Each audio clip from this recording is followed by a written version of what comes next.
Filipenses, capítulo 2. Nós vamos ler do versículo 5 até o versículo 11. Diz assim: de sorte que haja em vós o mesmo sentimento que houve em Cristo Jesus. O apóstolo Paulo, deixa eu fazer essa pequena introdução. Ele está chamando as pessoas para que as pessoas sejam semelhantes a Jesus. Mas para que as pessoas sejam semelhantes a Jesus, para que as pessoas tenham as mesmas intenções, as mesmas ambições, o mesmo pensamento, para que elas sejam desta forma, ele precisa primeiro explicar como é esse Jesus, quem é esse Jesus. E é exatamente esse o ponto que eu quero conversar com vocês. E aí no versículo 6, sendo em forma de Deus, não teve por usurpação ser igual a Deus, mas a si mesmo se esvaziou, tomando a forma de servo, fazendo-se semelhante aos homens. E achado na forma de homem, humilhou-se a si mesmo, sendo obediente até a morte e morte de cruz. Pelo que Deus o exaltou soberanamente, e lhe deu um nome que é sobre todo nome, para que ao nome de Jesus se dobre todo o joelho dos que estão nos céus, na terra e debaixo da terra, e toda língua confesse que Cristo Jesus é o Senhor, para a glória de Deus Pai. Até aqui. Nós vamos fazer uma pequena oração. Senhor, abençoa-nos com essa palavra maravilhosa. Fala no nosso coração. Que todos aqui tenham essa sensibilidade de ouvi-lo. E para isso, Pai, toma cativo nossa mente, o nosso coração, que qualquer preocupação não sobressaia ao desejo de compreender de fato o que o Senhor tem a dizer. E que o Senhor se faça audível a todos os que estão neste lugar, do mais simples ao mais erudito, estudado, que todos nós que estamos aqui compreendamos aquilo que o Senhor tem a falar conosco, e nessa apresentação do Teu Filho Jesus, me faz comunicador desta maravilhosa notícia, de quem é Ele, e da possibilidade de tê-lo como Senhor também de nossa vida. Peço no nome dEle, Jesus. Amém. Amém. É claro que eu não pretendo falar de forma a esgotar o assunto de quem é Jesus. Não teria condições de fazer isso num culto. Os evangelistas tentaram fazer isso falando das suas obras, alguma coisa a respeito do seu poder e alguns dos seus ensinos, e não fizeram tudo. Paulo tentou dissecar um pouco isso, e tantos escritores ao longo do tempo vão fazer isso. Você vai para um seminário, para uma faculdade de teologia, você tem uma matéria exclusiva, uma cristologia, só para você aprender a respeito de Jesus, e ainda assim não é suficiente para se compreender tudo. Você poderia ler muitos livros e ainda assim você ficaria aquém da totalidade do conhecimento da pessoa do nosso Senhor Jesus Cristo. Mas no que nos é possível fazer e falar, e pelo menos o que esse texto nos indica, nos sugere, eu gostaria de falar a respeito de Jesus então. Primeiro, o apóstolo Paulo ele vai falar aqui a respeito da natureza de Jesus, ou seja, Jesus é o que afinal? Eu leio muitas coisas diferentes, e ouço também, vejo documentários que falam a respeito de Jesus, e é interessante que existem muitos pensamentos a respeito de Jesus, de quem ele era e tudo mais. Mas o apóstolo Paulo vai fazer essa denúncia de quem de fato era Jesus, falando da sua natureza. E aqui nós temos pelo menos duas indicações de sua natureza, ou mostrando a sua natureza dupla, a sua natureza divina e a sua natureza humana. Eu sei que enquanto eu estiver falando algumas coisas que eu vou falar aqui, alguns de vocês vão ficar com perguntas. E se você quiser e me der a oportunidade, eu gostaria de conversar com vocês depois a respeito disso.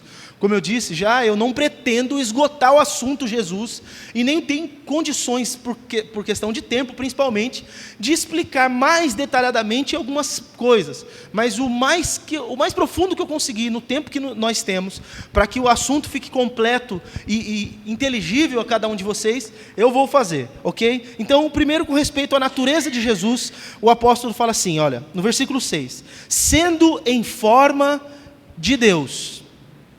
Sendo em forma de Deus. O apóstolo está olhando para Jesus e o está chamando de Deus.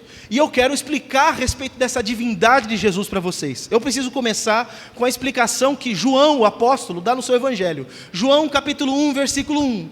Muitos de vocês sabem até de cor. Fala, no princípio era o verbo estava com Deus, e o verbo era Deus. Aí você vai para o versículo 2, ele estava no princípio com Deus. Você vai para o versículo 3, e ele, por meio dele todas as coisas foram feitas, e sem ele nada do que foi feito se fez.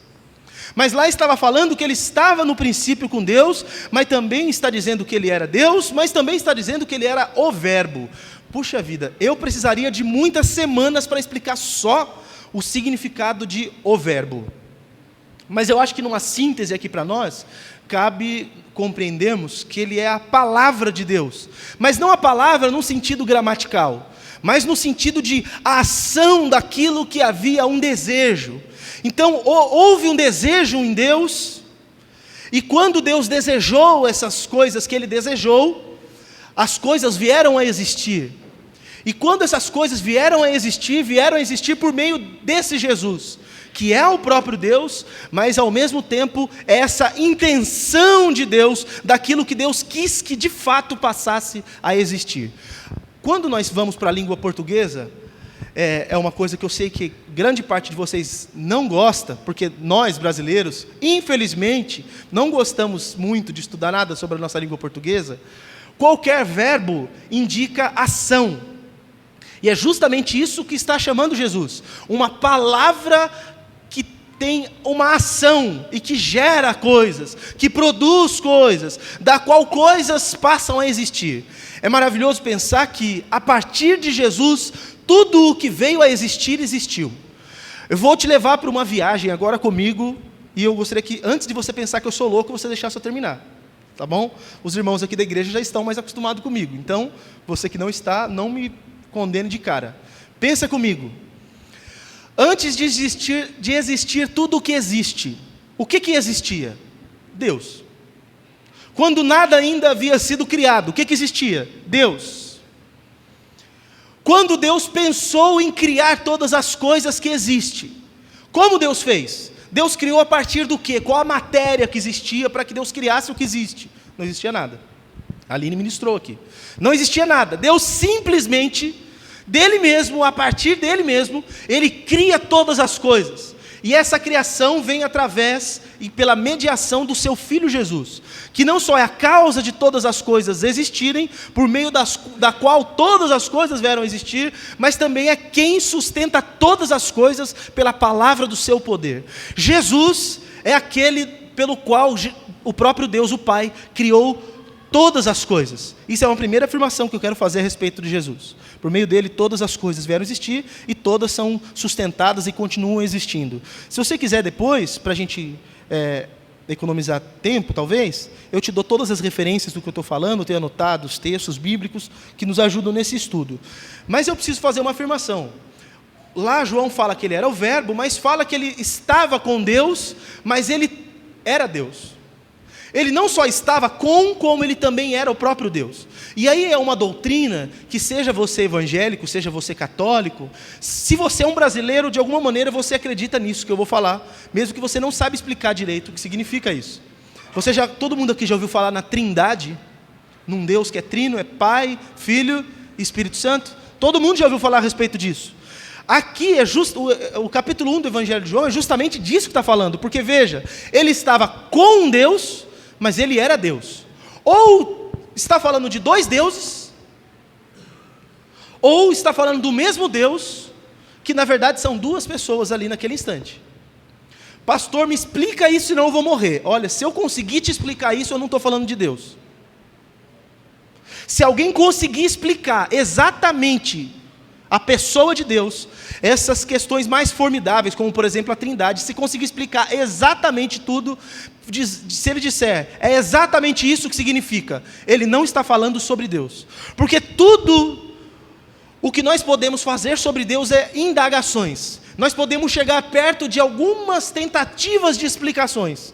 Se alguém conseguir dizer assim, Deus é exatamente isso, ele não está falando de Deus, porque o que é explicável são coisas criadas, e Deus não é criado, Deus está para além da criação. Então Deus excede toda a capacidade de compreensão humana para que expliquemos exatamente o que é. Mas eu vou falar o que a palavra nos mostra aqui, o que de fato é. Pense, Jesus é o próprio Deus, mas esse Deus, que é também Jesus, é manifesto em 3 pessoas distintas: o Pai, o Filho e o Espírito Santo. Não são 3 deuses, não são 3 formas de Deus se manifestar, são 3 pessoas. E quando eu falo pessoa, eu não estou falando da questão de ser gente, eu estou falando de ser pessoal, que tem uma identidade própria, com características peculiares. O Filho é uma das pessoas da Trindade, Ele é o próprio Deus. Quando falamos de Jesus, não estamos falando de qualquer coisa, de um ente espiritual qualquer, nós estamos falando do próprio Deus. Se não fosse assim, se Jesus não fosse Deus, o que todas as igrejas cristãs fazem seria, como dizem os judeus, idolatria. Porque nós adoramos a Jesus, e se Jesus não é Deus, e nós só podemos adorar a Deus, logo nós somos idólatras. Mas Jesus, Ele é o próprio Deus. Jesus também, além de ser o Verbo, o próprio Deus, o Filho de Deus, Ele é a manifestação visível de Deus, e isso é maravilhoso. Se um dia alguém quiser ver Deus, alguém poderá ver Deus? Não. Ninguém nunca viu a Deus e ninguém nunca verá a Deus. Deus habita em luz inacessível, diz a palavra. Ninguém nunca verá a Deus. Mas tudo o que se pode conhecer de Deus está manifesto no Cristo encarnado. Tudo o que é possível compreendermos a respeito de Deus está em Cristo. Então, se alguém quiser conhecer a Deus, não será possível fazê-lo sem a mediação da pessoa de Jesus Cristo. Isso é muito importante que vocês saibam, porque tem muitas pessoas que procuram chegar até Deus e acham que todos os caminhos levam até Deus, e isso não é uma verdade, porque só há um caminho até Deus, que é o próprio Senhor Jesus Cristo. Ele disse a respeito de si: eu sou o caminho, a verdade e a vida. Ninguém vem ao Pai senão por mim. Veja que ele não fala ninguém vai ao Pai, porque ele sempre esteve lá, como sendo um só Deus. Ninguém vem ao Pai senão por mim. Não existem outros caminhos, não existem outros meios, não existem outros métodos, não há como você simplesmente pensar que dá para chegar até Deus, como por exemplo os muçulmanos, como por exemplo um judeu que não crê em Jesus. Não é possível se relacionar com Deus sem antes se relacionar com Jesus Cristo. Jesus Cristo é tudo aquilo que de Deus pode ser manifesto. Olha que coisa linda que Paulo fala aos Colossenses. Ele é a imagem do Deus invisível. E Hebreus também diz: o Filho é o resplendor da sua glória e a expressa imagem da sua pessoa. Sendo assim, Jesus, Ele é completamente Deus.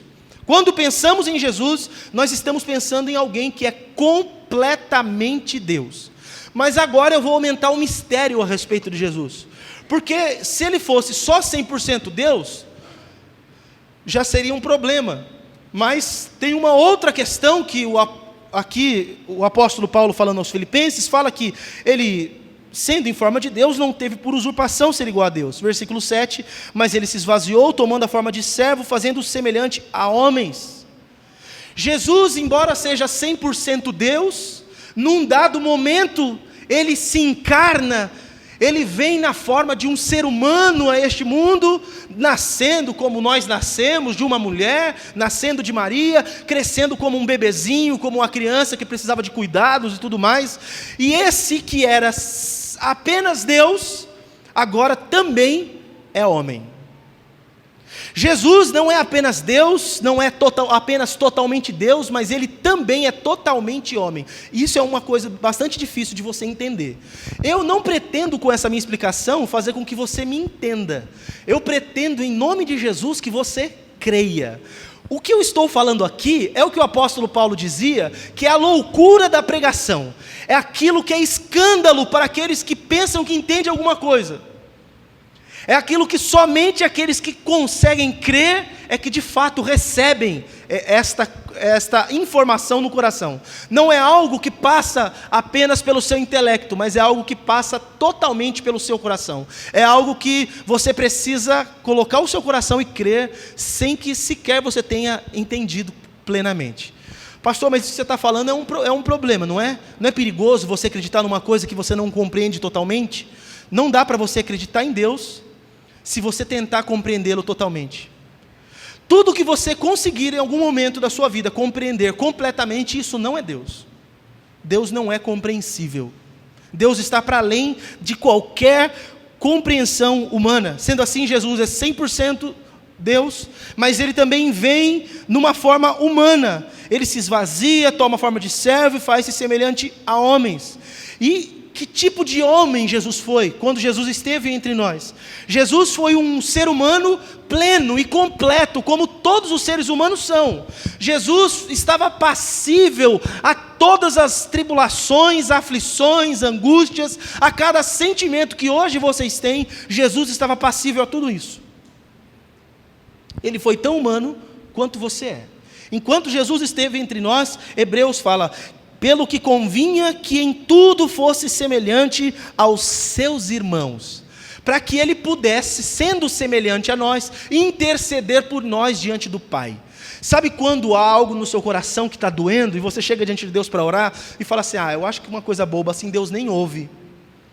Quando você está fazendo uma oração dessa, Jesus, que é o mediador entre você e Deus o Pai, Ele está intercedendo por você diante do Pai. Quando você chega diante de Deus com qualquer petição, com aquilo que parece que Deus não atenderia, Ele fala: Pai, isso dói, eu sei como que é isso. Eu sei como é perder alguém que ama.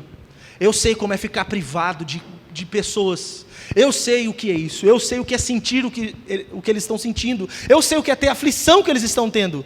Jesus, enquanto homem, sofreu e padeceu todas as coisas que todos os seres humanos podem sofrer e padecer. Ele estava sujeito às mesmas tentações que nós. O diabo tentou como nos tenta. As tentações das coisas deste mundo vieram sobre ele também, como vem sobre nós. Jesus tanto era Deus, quanto é um ser humano perfeito. E não apenas foi um homem, mas ele preferiu ser um homem simples. O versículo 7 diz que ele se tornou servo. Imagina só, eu gostaria que você, só por uma questão de imaginação, pensasse que você é Deus. Aí você vem para a terra para uma missão. Como você vem? Você vem como um homem importante do mundo, ou você vem como alguém que é um servo de todos? Pois é, aquele que é o mais importante de tudo que existe, aquele que está acima de todos, ele vem na forma humana, e encontrado na forma humana, ele ainda se rebaixa mais e vem na forma de um servo, e veio na forma de servo de Deus e de servo dos homens, porque ele disse a respeito de si, que ele não veio para ser servido, mas ele veio para servir as pessoas. Jesus, ele não é como tem sido apresentado nas televisões por aí, como tem os televangelistas, como tantas pessoas de tantos lugares têm falado a respeito de Jesus. Jesus, quando veio, ele veio de uma forma muito simples, muito humilde. Ele veio completamente rebaixado. Olhando para ele, ninguém podia imaginar que ali estava Deus. Quem podia pensar de Jesus que ali estava Deus?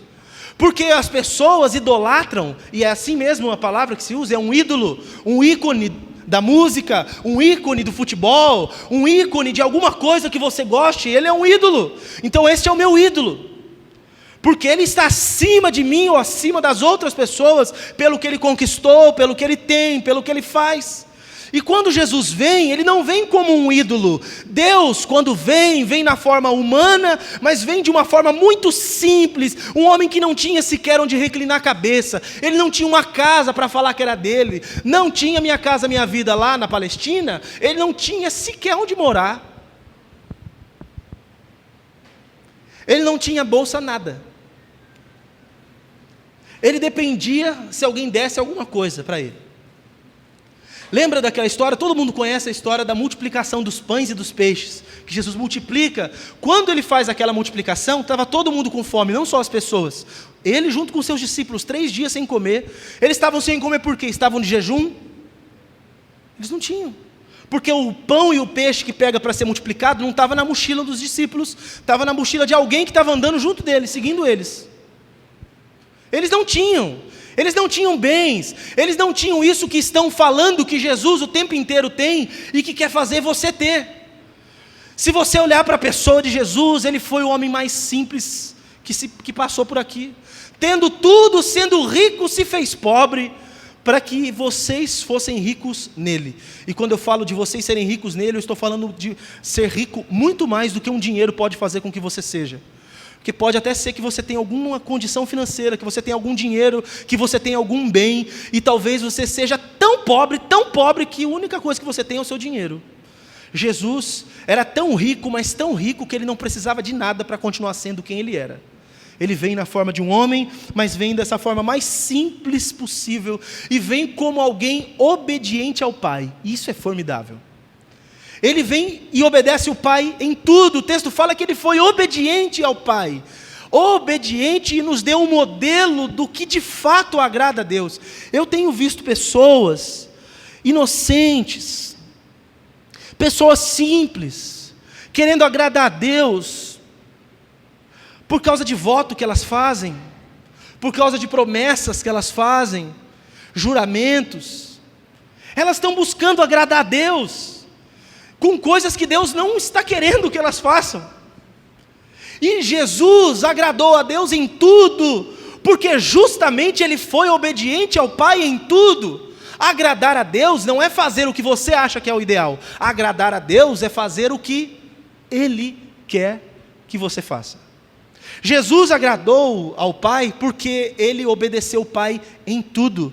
Obedeceu ao Pai até o momento de ir até a morte. E morrer a morte mais humilhante que alguém podia morrer naquela época, que era a morte de cruz. Era uma morte tão desgraçada, essa é a palavra correta, tão sem a graça, era uma morte tão terrível, que era amaldiçoada pela própria lei de Deus. Você lê o Antigo Testamento e você lê escrito o seguinte, e Paulo vai repetir isso em Gálatas, que maldito ou amaldiçoado é aquele que for pendurado no madeiro.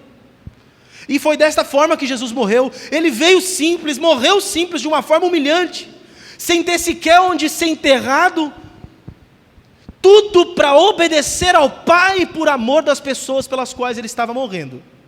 Pessoas essas que estão aqui hoje também, estão espalhadas por todo este mundo, pessoas que Jesus amou e amou até a morte. Mas o texto não fala apenas dessas duas naturezas que coexistem em Jesus, que ele é totalmente Deus e totalmente homem, mas o texto fala também da exaltação que aconteceu com a pessoa de Jesus Cristo. O texto vai falar assim, versículo 9: pelo que Deus o exaltou soberanamente, e lhe deu um nome, que é sobre todo o nome. Jesus Cristo, ele foi exaltado acima de tudo que possa existir. Algumas pessoas prestam culto a anjos, outras pessoas prestam cultos a entidades, outras pessoas prestam cultos àquilo que eles chamam de divindade. Seja lá o que exista, seja lá o que as pessoas acreditem, Jesus foi exaltado pelo Pai, ele se humilha, mas o Pai o exalta e o coloca acima de tudo aquilo que existe, inclusive acima de todos os anjos. Quando foi escrito a carta aos Hebreus, lá está descrito a respeito disso, fala que, assim, Hebreus 14, ou 1,4 aliás, ele se tornou tanto mais excelente do que os anjos, quanto herdou o mais excelente nome do que todos eles. Foi exaltado acima dos anjos, foi exaltado acima dos homens, exaltado acima de qualquer dignidade humana. Quero falar algo aqui sem ser ofensivo de repente, a fé de algum de vocês que esteja aqui conosco. Existiram pessoas que passaram por essa terra que foram pessoas formidáveis, pessoas que nós temos que tirar o chapéu para ela, pessoas que se passassem na nossa frente nós teríamos que aplaudir. Homens de todas as religiões, inclusive, homens sem religião, inclusive, homens louváveis, homens que merecem realmente um busto numa cidade, num museu, um quadro pintado, porque foram homens, pessoas importantes, homens e mulheres importantíssimos. Uma mulher como, por exemplo, a Madre Teresa de Calcutá, pensando agora mais recente, ou se nós voltarmos lá atrás, como os apóstolos, como Maria, mãe de Jesus. Mas nenhuma pessoa, ninguém, nenhuma dignidade humana, nenhuma dignidade celestial, nada está acima de Jesus Cristo. Jesus Cristo foi exaltado acima de tudo e de todos. E é importante que compreendamos isso, porque tem pessoas que ao invés de buscarem Jesus, buscam qualquer outra coisa. Me perdoe com todo o respeito que eu devo a vocês, qualquer coisa que não seja Jesus é só qualquer coisa. Jesus está acima de tudo e de todos. Que invoquem a Deus a partir do nome de Jesus, aqueles que quiserem encontrá-lo, e não a partir de qualquer outra coisa, não a partir de qualquer outro meio, seja pelo seu esforço, seja pela intercessão de qualquer entidade. O nome de Deus só pode ser invocado a partir do nome do nosso Senhor Jesus Cristo. Isso não é porque eu determinei, é porque o próprio Pai fez isso. O próprio Pai exaltou o Filho e o colocou acima de todos, justamente para isso, porque restaríamos uma pergunta: por quê? Por que Deus, o Pai, deixa o Filho vir, se humilhar, se rebaixar para depois o exaltar? O próprio texto fala, para que ao nome de Jesus se dobre todo o joelho dos que estão nos céus, na terra e debaixo da terra. O Filho de Deus foi exaltado acima de tudo e de todos, para que todas as pessoas, para que todas as coisas criadas, para que tudo que existe, todos os seres celestiais, para que tudo estivesse sujeito a Jesus, vivos e mortos, seres que obedecem a Deus e seres que estão afastados de Deus, tudo está sujeito a Jesus Cristo. Isso é tremendo. Sabe o que é lindo? Não são só aqueles que amam a Jesus que estão sujeitos a Ele, inclusive aqueles que se lhe opõem estão sujeitos a Ele. Olha que coisa maravilhosa, Jesus homem, está vindo num barco, está chegando num trechinho de cidade, Genezaré, está chegando lá, ou Gadara, está chegando nesse lugar, encosta o barco. Quando ele desce do barco, vem um homem que estava possesso de um espírito, ou de vários espíritos malignos, uma legião, estava amarrado no cemitério, acorrentado no cemitério, porque ele dava muito estrago, as pessoas deixaram ele lá. Aquele homem era tão poderoso com aqueles espíritos nele, que ele quebrava as correntes quando ele era preso.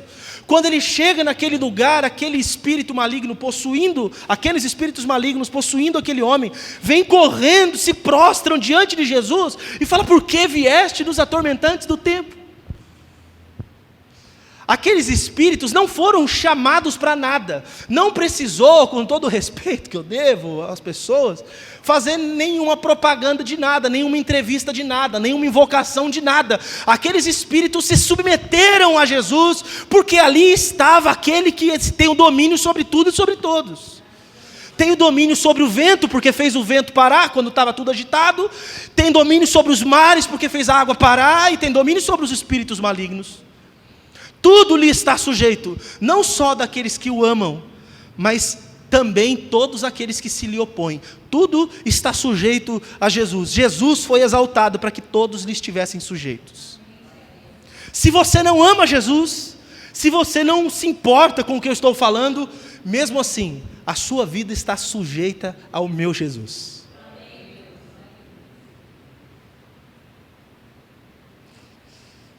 Puxa vida.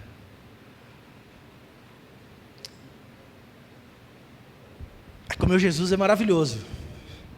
Aí dá uma vontade de sair gritando o tempo todo, e de pegar cada um de vocês e falar assim: você precisa conhecer esse Jesus, você precisa conhecer esse que Deus colocou acima de todos os outros. Você acha que o fulano de tal é importante? Você não conhece o meu Jesus. Você acha que ciclano é importante? Você não conhece o meu Jesus. As pessoas morrem de medo de espíritos malignos, de demônios. Algumas pessoas falam comigo de vultos, de coisas que vêm, e de problemas espirituais que acontecem. Tem medo disso porque acham que isso tem algum poder. Nada se compara a Jesus. Jesus está acima de tudo e de todos, inclusive dos espíritos malignos. Aqui na nossa igreja, por exemplo, nós não temos o hábito de ficar invocando, nem ficar expulsando demônio, nem nada. Porque se Jesus está com a gente, os demônios, se ousarem vir, eles não vão poder ficar. Porque aquele que está aqui, que habita em nós, é maior do que qualquer coisa que esteja igreja no mundo. A gente não precisa ficar fazendo nada, e fazendo invocação, propaganda, perguntando qual o nome. Embora eu tenha um desejo muito grande de um dia fazer uma visita em alguns lugares, só para fazer umas entrevistas para uns espíritos, só por curiosidade mesmo, de verdade. Falar assim, fica quieto aí. Mas é que a gente pensa, ele é o pai da mentira, como que a gente vai acreditar no que ele falar? Só para perguntar, como que era antes de você ser idiota e se afastar de Deus? Sabe? Como que era o seu relacionamento com Deus no céu? Para ver se ele fala. Mas quando eu chegar na glória, eu vou entender isso. Mas é que dá vontade de saber agora. Eu não sei se você já pensou nessa loucura, mas eu já pensei. Se descer essa rua aqui depois da rotatória, tem um centro de Umbanda. Eu queria muito ter a oportunidade de conversar com as entidades que estão lá. Deus vai preparar a oportunidade de eu fazer isso, de eu ir lá. É sério, não estou brincando. Não só lá, em outros lugares também. Pastor, você fica fazendo isso, a coisa ruim vai vir atrás de você. Vai puxar seu pé de noite. Eu sou muito gordo, ele vai ter que ser forte para me arrastar. Ele vai ter que ser um ser, assim, tem que ser uma legião para tentar me tirar um pouquinho do lugar, senão ele não vai conseguir, né? Mas o nosso Cristo está exaltado justamente para que tudo estivesse sujeito a Ele. O versículo 11 fala, e toda língua confesse que Cristo Jesus é o Senhor, para a glória de Deus o Pai. A intenção de Deus é que todos reconheçam o domínio de Jesus. É assim, sabe o que Deus está fazendo conosco? Sabe o que Deus está fazendo com você que está aqui? Está dando a oportunidade de servir aquele que de fato é quem tem todo o domínio.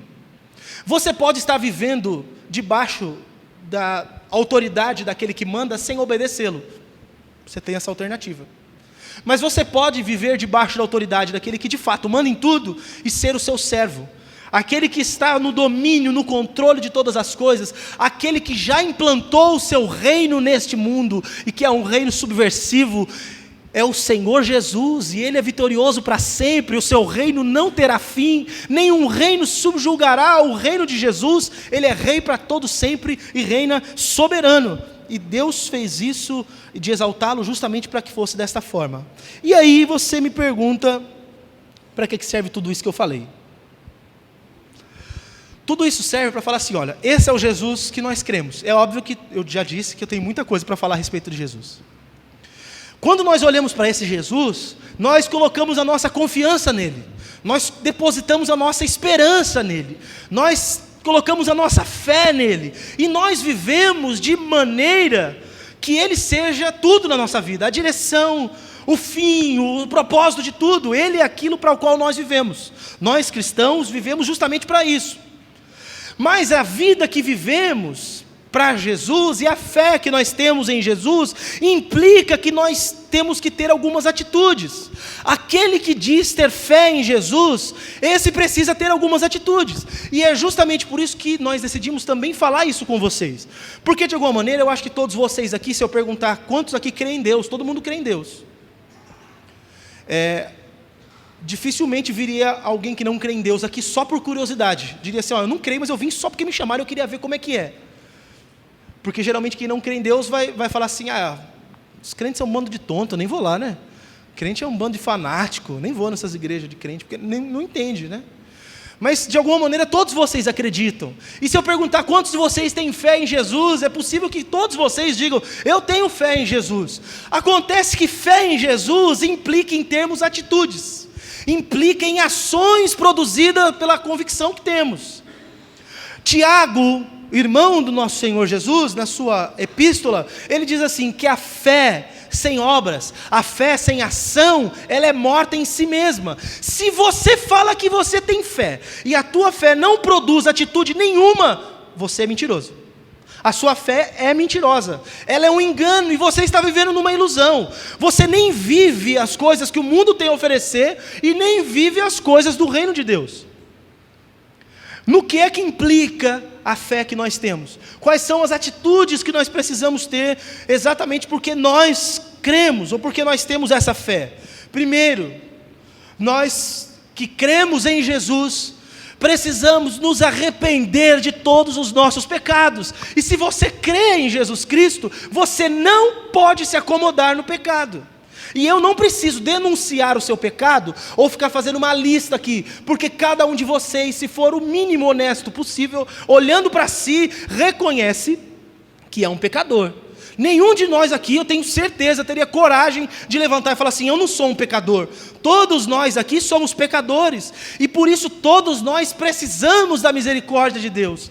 Mas nós precisamos nos arrepender dos nossos pecados, olhar para aquilo que fizemos ou fazemos, e não querer mais fazer isso, abominar aquilo que nós sabemos que está errado. E por causa do arrependimento que nós temos, ou devemos ter, outra coisa que acontece é o que nós chamamos de conversão. Alguém que diz ter crido em Jesus, que diz ter colocado a fé em Jesus, esse se arrepende dos seus pecados e converte a sua vida, muda o rumo da sua vida estava num destino, num rumo, e ele muda o rumo de vida. Ele era uma pessoa que fazia certas coisas, mas agora ele não é mais. Ele não faz mais as coisas que ele fazia, porque a vida dele mudou de direção. Se você é alguém que diz ter fé em Jesus, você vai provar isso para alguém, você vai demonstrar essa verdade diante dos homens e diante de Deus, se há arrependimento no seu coração e se de fato você se converteu dos seus maus caminhos.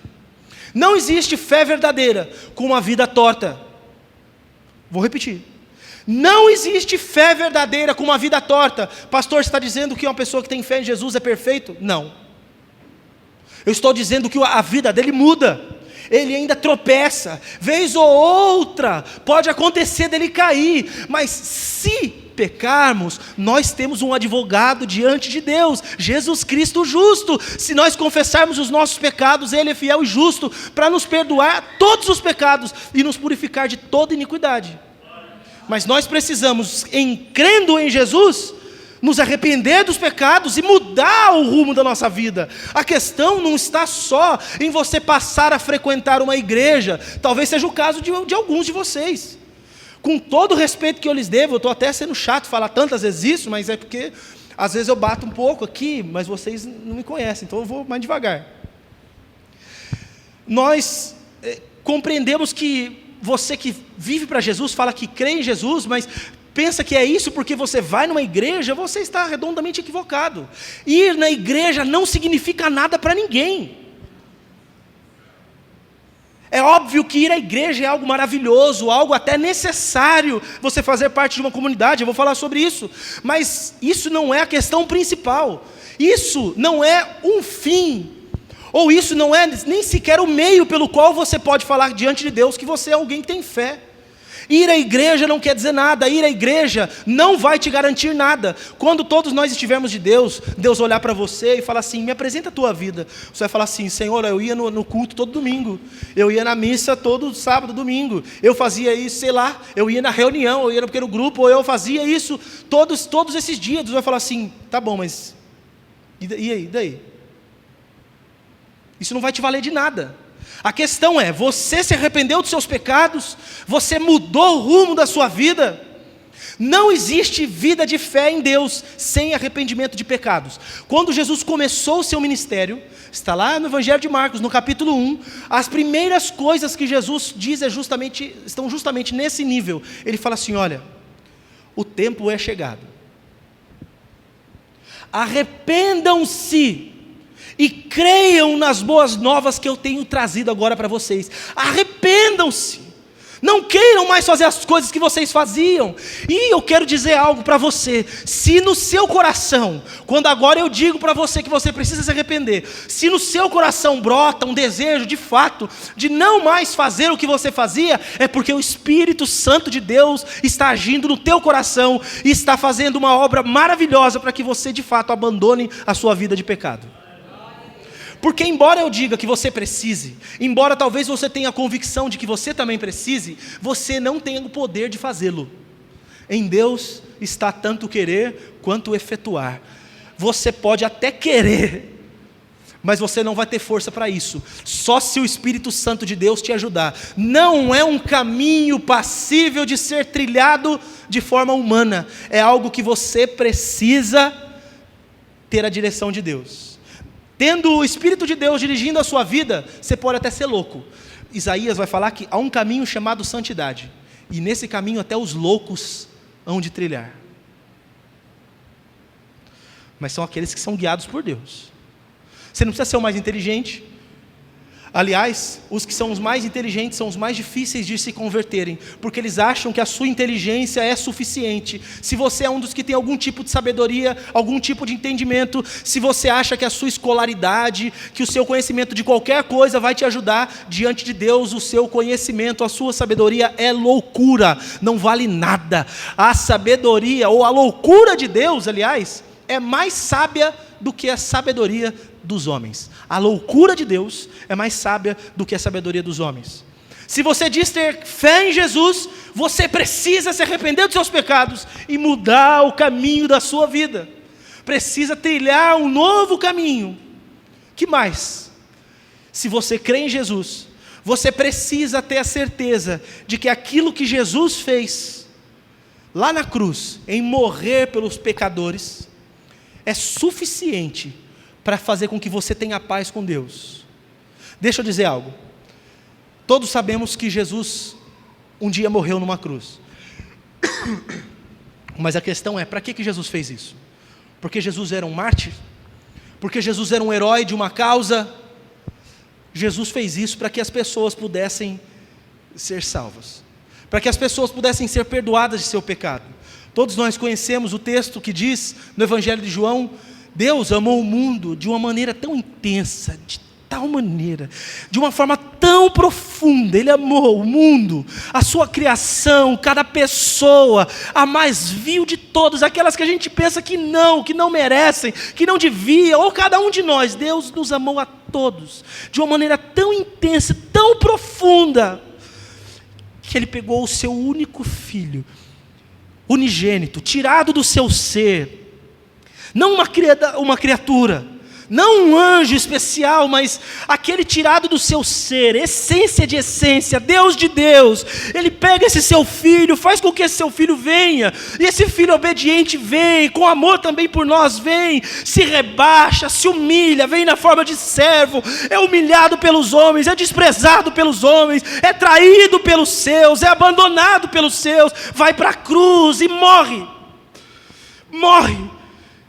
E João termina dizendo: Ele faz tudo isso para que todo aquele que nele crê não pereça, mas tenha a vida eterna. Ele faz tudo isso para que você, só em confiar no que Ele fez, fala assim: não, o que Ele fez é suficiente para mim, eu confio que o que Jesus fez é suficiente para mim. Se você apenas fizer isso, isso for verdadeiro no seu coração, a salvação chegou na tua vida. Mas não precisa fazer mais nada, pastor, eu não preciso fazer uma campanha, eu não preciso fazer uma novena, eu não preciso fazer nada, eu não preciso dar oferta. Quanto que tem que pagar por isso? Tem que pagar nada. Tudo que tinha que ser pago foi pago, e por Ele fez tudo, e abriu os braços, e disse: olha, agora, se você quiser, agora, isso é teu. Confia em mim. Eu estou assistindo uma série antiga que passou na televisão aberta, Prison Break. É assim? Prison Break. Eu estou assistindo essa série. Um irmão vai preso, condenado injustamente, e o outro irmão do lado de fora tem que entrar para salvar. Ele faz de tudo, ele tatua o corpo inteiro, ele faz um plano mirabolante, e o irmão está indo já para a cadeira elétrica, está nos últimos momentos da vida, e ele consegue se encontrar com o irmão. Ele finge que ia roubar um banco, vai armado, só para ser preso, para de dentro da cadeia livrar o irmão. Eu não vou dar uma de spoiler, que eu não vou contar tudo, só a sinopse. É só a primeira temporada.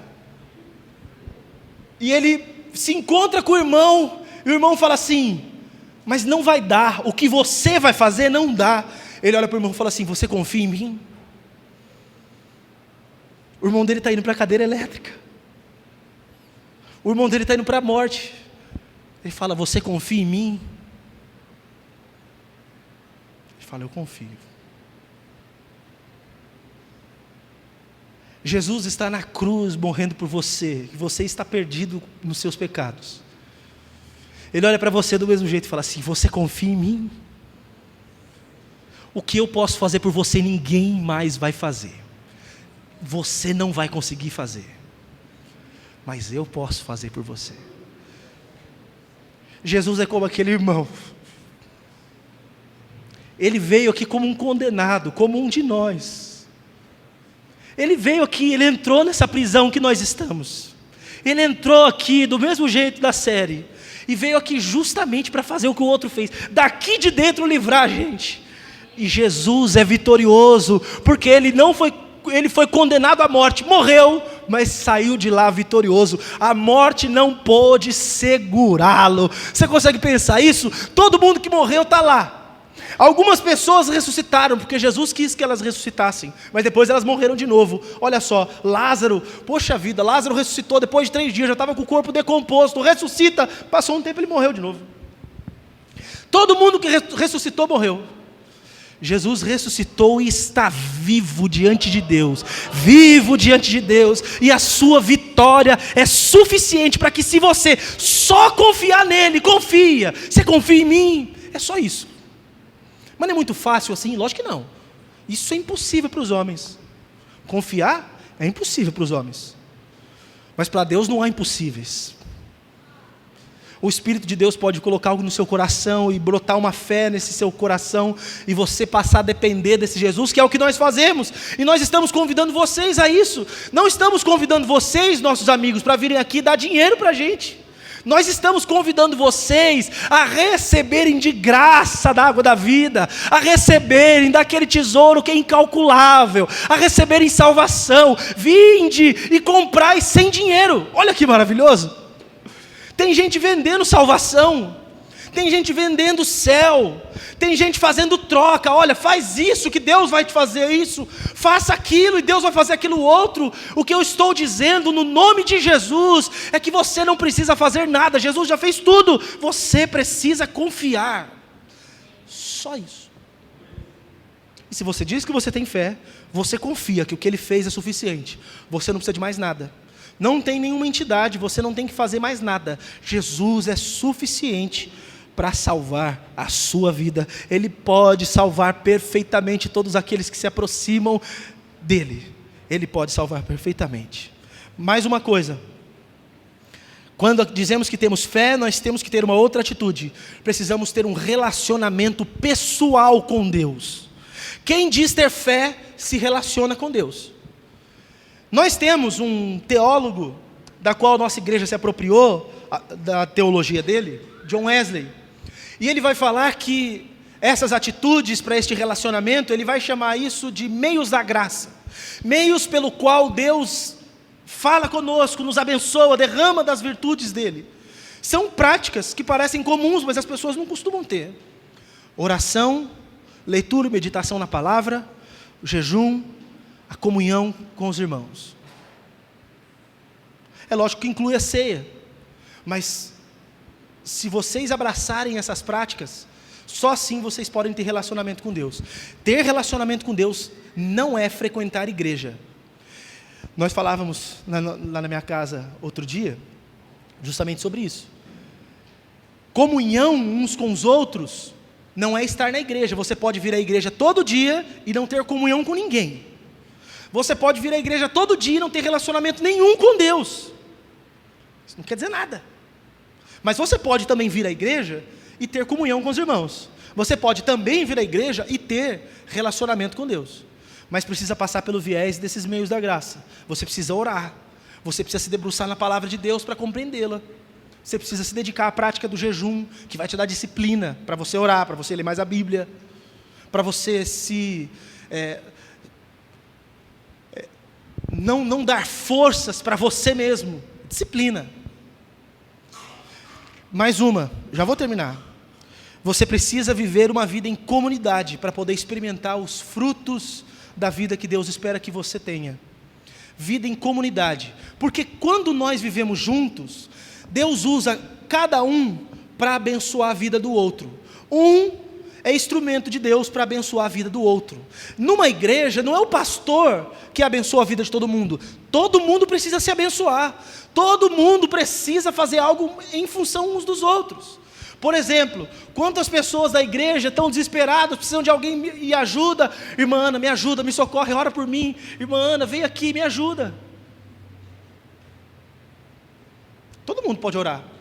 Mas olham para a irmã e vem uma referência em oração, sabe que é uma mulher de oração, e vão pedir socorro, ora por mim, abençoa minha vida, pede para Deus, me ajuda, eu estou desesperado. Quantas pessoas vão procurar a irmã por causa disso? Mas todo mundo pode ser um instrumento de Deus para abençoar o outro. E nós devemos olhar para o outro como um instrumento de Deus para abençoar a nossa vida. Seja quem for, nós não somos tão importantes que não precisamos dos outros. Pelo contrário, como um corpo, nós temos uma interdependência. Todos nós dependemos uns dos outros. Isso não é conversinha fiada, isso é fato. E quando todos não desempenham, há uma necessidade, uma falta que não é suprida de outra maneira. Então você pode e deve contar com o todo. E por último, quando você tem fé, você tem uma última atitude que eu listei aqui, é uma responsabilidade para com a sociedade e para com o mundo. Se você diz que você tem fé, você precisa ser responsável com as pessoas. Por exemplo, você que é um amigo que foi chamado para vir aqui, é porque o seu amigo se sentiu responsável pela sua vida e quis abençoar a sua vida, quis que você estivesse aqui. Isso é responsabilidade. Ele se sentiu responsável, eu quero abençoar meu amigo. Quando uma pessoa diz que tem fé, ela olha para os outros e ela entende que é obrigação dela abençoar os outros. Seja abençoar espiritualmente, seja abençoar financeiramente, seja abençoar emocionalmente, seja dar uma ajuda em que sentido for. É nossa responsabilidade ajudar as pessoas. E não só as pessoas, mas ajudar o mundo como um todo, a criação. Prestar atenção no que fazemos, no que diz respeito à preservação e tudo mais. A ação está necessariamente vinculada à fé que dizemos que temos. Se você veio aqui e acha que você não tem ação, você pensava ter fé, mas não tem ação, talvez a fé que você tenha não seja verdadeira. Mas você não foi chamado aqui para ser criticado pela sua fé não verdadeira, mas para receber a oportunidade de entregar-se plenamente a Jesus e ter de fato uma vida de acordo com a vontade de Deus. Para experimentar a vontade de Deus na tua vida. Talvez você não tenha experimentado isso ainda. Talvez você tenha experimentado uma vida de ir à igreja, algumas práticas religiosas desse tipo. Mas ir à igreja, eu já disse tantas vezes aqui, não é tudo. Você precisa se relacionar com Deus. Talvez você não tenha experimentado isso. De falar com Deus e Deus falar contigo. De você sentar, ou se você se ajoelhar para orar, e quando você pensar em falar, Deus já te responder no coração. Quando você ficar atribulado e pensar, e agora, meu Deus? Deus simplesmente te põe aquela paz no coração e fala, calma. É como se Ele dissesse, sussurrasse bem de leve assim, aquietai-vos e sabei que eu sou Deus. Você pode se relacionar com Deus, mas você só pode fazer isso a partir de Jesus, o nosso Senhor. Aquele que é Deus, aquele que é homem, aquele que foi exaltado por Deus, aquele que é Senhor de tudo e de todos. Se você quiser, você pode colocar a sua fé em Jesus, entregar-se a Ele. E vai ter que pagar o quê, pastor? Não vai pagar nada. Olha que maravilhoso. Ninguém vai te chamar para pagar nada. Você não vai fazer campanha de pagar nada aqui hoje, tá? Nem nunca aqui nessa igreja, em nome de Jesus. Você só, se quiser, o recebe no seu coração. Eu não vou fazer, eu sei que era a expectativa de alguns até, não vou fazer aquilo que geralmente se faz. Alguém quer, vem aqui, levante sua mão, eu vou orar com você, vamos fazer aquele apelo para você aceitar Jesus. Eu sempre digo aqui que nós não estamos em condições de aceitar Jesus. Nós estamos em condições de perguntar para Ele se Ele aceita a gente. Porque o problemático da história somos nós, não Ele. Então a questão é, Jesus, você me aceita? Jesus, você quer ter misericórdia da minha vida? O Senhor pode perdoar o meu pecado? O Senhor pode, com o teu Espírito, fazer com que esse meu coração incorrigível seja tratado? O Senhor quer fazer isso na minha vida? E aí eu digo a vocês que a resposta de Jesus é, quero. Eu quero tratar a sua vida, eu quero tratar com você, eu quero me relacionar com você, quero tê-lo como meu filho, quero estar com você o tempo todo. Se você quiser isso, Jesus quer isso contigo também. Se você quiser, no final do culto, você pode me procurar, a gente pode conversar, a gente pode orar, você pode contar com a nossa igreja, com os irmãos, com o seu amigo que te trouxe, com certeza você pode contar com eles, para a gente caminhar junto nessa fé. Mas não desperdice a oportunidade que você está tendo. Hoje aqui aconteceu algo que talvez tenha sido cansativo pelo tempo que nós levamos para expor tudo que eu expus, mas aconteceu algo aqui que vale mais do que se um dos meus amigos da Dispan tivesse ganho na Mega Sena. Porque se eles dessem dinheiro, o dinheiro acaba. Mas o que nós estamos fazendo aqui é algo que não acaba nunca. Porque se o Espírito de Deus entrar na sua vida, haverá uma fonte a jorrar para a vida eterna. Nós estamos falando de eternidade, não de coisas temporais. Dinheiro, por mais que seja bom, por maior seja a quantidade que for, uma hora acaba. Mas aquilo que o Senhor tem a nos dar não termina nunca. Então, se tem um presente valioso que o seu amigo te deu, foi a oportunidade de você ouvir de Jesus e recebê-lo no seu coração e tê-lo como Senhor e Salvador da tua vida. Amém? Eu gostaria de fazer uma oração por todos vocês que estão aqui, abençoar a vida de vocês, abençoar a casa de vocês, a família de vocês, dizer que vocês são sempre muito bem-vindos aqui conosco. Valorize esse amigo que te trouxe, porque é uma pessoa que com certeza te ama, quer o seu bem, fazer com que você ouça de Deus. Eu sei que eu não sou o pastor mais eloquente do mundo, que eu não sou o cara mais... De vez em quando eu até tenho umas gracinhas aqui, uns traquê, de vez em quando, né? Não sou sempre, nem sou o mais. Mas na simplicidade que nós temos aqui, nós temos Jesus. E como disse Pedro para aquela pessoa que estava aleijada na porta do templo, eu não tenho dinheiro, não tenho prata, não tenho ouro, mas o que eu tenho eu te dou. Ele disse, em nome de Jesus, levanta e anda. O que nós temos, nós te damos. Se você quiser, receba no seu coração aquele que é o Senhor dos Senhores. Receba Deus no seu coração. Ah, que legal. Ó, todos estão convidados para um coffee que a gente vai ter aí. A gente sempre tem alguma coisa no final do culto e hoje não vai ser diferente. Então, quando terminarmos, não vá embora, tudo bem? Vou pedir a gentileza de, quando terminarmos, para os irmãos, os homens só, nos ajudarem a recolher as cadeiras, levar lá para o fundo. Vocês lembram? Por tipo de cadeira. Não mistura as cadeiras, senão você vai me deixar louco. Eu vou ficar olhando, eu vou ficar com toque. Coloca as cadeiras organizadinhas ali atrás e a gente tem um espaço para poder conversar, para ter um momento de comunhão aqui, tudo bem? Fica de pé, por favor, eu vou orar pela vida de vocês.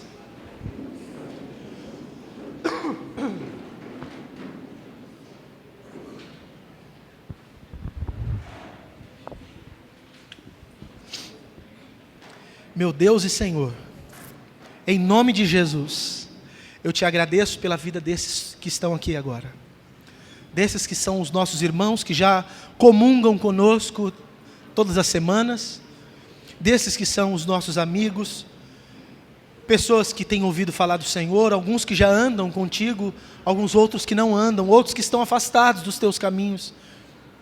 Mas todos esses que o Senhor se importou em que estivessem aqui agora. Eu te agradeço pela oportunidade de falar ao coração deles.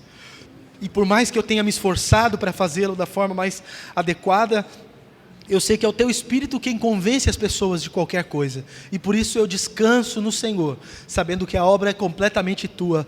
Glória ao teu nome. Abençoe a cada um desses. Dá uma semana abençoada, não só a semana, Pai, mas ajude-os para que eles tenham aquelas questões difíceis da vida resolvidas, para que eles sejam dirigidos em cada situação, naquelas decisões que eles precisam tomar, que o Senhor os ajude, que a tua misericórdia os alcance em cada situação da vida, que a tua bondade os alcance, que eles sejam protegidos contra todo tipo de mal, Pai, que o Senhor esteja com eles, que eles vejam a tua bondade, e em todo tempo, Senhor, eles desfrutem de uma comunhão verdadeira contigo.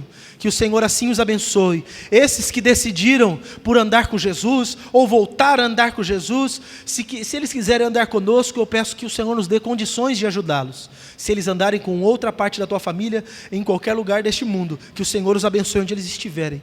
Que o Senhor esteja com eles, e que o Senhor esteja com cada um de nós, para a glória do teu bendito nome. Que assim o amor de Deus, o nosso Pai, que a graça de Jesus Cristo, nosso Senhor, a comunhão e as consolações do Espírito Santo de Deus esteja com cada um de vocês e que seja assim também com todo o povo de Deus que está espalhado por toda essa terra, de agora e para todo sempre. Amém.